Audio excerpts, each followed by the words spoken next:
18 సంవత్సరాలు తనతో ప్రయాణం చేసిన సందర్భం ఉంది కాబట్టి ఈరోజు చాలా బాధతోటి ఈ ప్రెస్ మీట్ నిర్వహిస్తూ ఉన్నాం.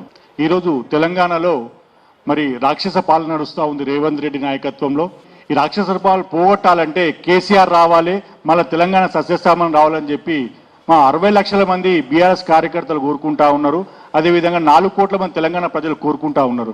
మరి ఈ సందర్భంలో మరి కేసీఆర్ గారు వెన్నంటి ఉండి ఉద్యమాలు చేయాల్సిన సందర్భంలో మరి మీరు మరి బీజేపీకి అదేవిధంగా కాంగ్రెస్కు ఊతం ఇచ్చేటట్టుగా వాళ్ళకి సపోర్ట్గా ఉండేటట్టుగా ఈరోజు మీ ప్రవర్తనను మేము తీవ్రంగా ఖండిస్తున్నాం, కవిత గారి ప్రవర్తనను.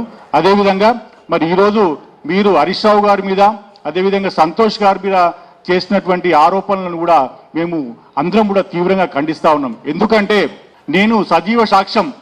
ఈ మధ్యకాలంలో మరి అక్క లెటర్ అయితే ఇచ్చిన తర్వాత బయటకు వచ్చిన చెప్పిన అమెరికాకి వచ్చినాక మీడియాలో మాట్లాడింది ఏమని, దయ్యాలున్నాయి కేసీఆర్ చుట్టూ, మరి నా లేఖల్ని ఎవరు మరి బయట పెట్టిరో తెలియజేయాలని చెప్పి మరి ఆ రోజు మాట్లాడారు.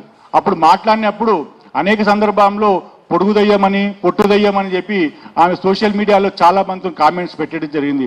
ఆ సందర్భంలో మరి హరీష్ రావు గారు ఒకటే మాట అన్నారు, నేను దానికి సజీవ సాక్ష్యం. ఏంటంటే ఎవ్వరు కూడా కవిత విషయంలో ఒక మాట మనల్ని అన్నా కూడా ఎవ్వరు కూడా దాని మీద కామెంట్ చేయవద్దు. ఎందుకంటే మా ఇంటి ఆడబిడ్డ కవిత, మరి కవిత ఒక మాట అన్న కూడా పడదాం తప్ప మనం ఎవరం కూడా కామెంట్ చేయకూడదు అని అందరికీ కూడా కార్యకర్తలందరికీ కూడా హరీష్ అన్న గారు తెలియజేయడం జరిగింది.